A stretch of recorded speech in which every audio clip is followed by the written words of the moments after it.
ఎటు పరిష్కరించకుండా వదిలేశారు. ప్రైవేట్కి ఇచ్చేస్తే అంతా ఇక మన చేతికి మట్టి అంటది కదా అని దులుపుకుందాం అనుకున్నారు. కానీ ఈ విశాఖ స్టీల్ ప్లాంట్ అంటే ఆంధ్రుల హక్కు అన్నటువంటి, విశాఖ ఉక్కు ఆంధ్రుల హక్కు అన్న నినాదం నుంచి వచ్చింది అన్నటువంటిది ప్రతి భారతీయ జనతా పార్టీ కార్యకర్త నమ్మేటటువంటిది. ఒకప్పుడు ఆ ఉద్యమంలో ఆనాటి జనతా వాళ్ళు కూడా పాల్గొన్నటువంటి వాళ్ళు కాబట్టి ఆ విధమైనటువంటి ఆలోచన ఉంది, దాన్ని పోగొట్టకూడదు అన్నటువంటిది. ఇప్పుడు ఒక 2 రకాలైనటువంటి దాంతో కేంద్ర ప్రభుత్వం ఇందులో ఇన్వాల్వ్ అయింది.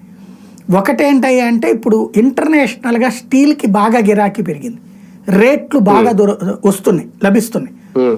మన నుంచి ఎక్స్పోర్ట్లు చైనా నుంచి తగ్గింది ఎక్స్పోర్ట్, ఎందుకంటే చైనాలో ఆ కంపెనీలకు కొంత క్రైసిస్ వచ్చింది, పవర్ క్రైసిస్ ఏమొచ్చిందో తెలియదు కానీ క్రైసిస్ వచ్చింది.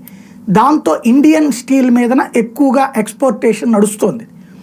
దీన్ని వినియోగించుకోవాలి అంటే మనకి ఇక్కడ ప్రొడక్షన్ భారీగా ఉత్పత్తి కావాలి, దానికి అనుగుణంగా పరిశ్రమలు పెరగాలి. ఉన్న పరిశ్రమలు మూసేసుకుంటూ కొత్త పరిశ్రమలు పిలుచుకుంటే ప్రయోజనం ఏంటి?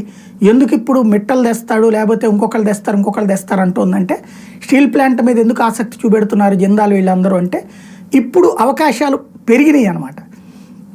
ఇంకొక వైపున ఏంటయ్యా అంటే ఇదివరకు నవీన్ పట్నాయక్ గవర్నమెంట్ ఉంది ఒరిస్సాలో, అప్పట్లో వాస్తవంగా విశాఖ స్టీల్ ప్లాంట్కి ఒక గనిని కేటాయించింది కేంద్ర ప్రభుత్వం.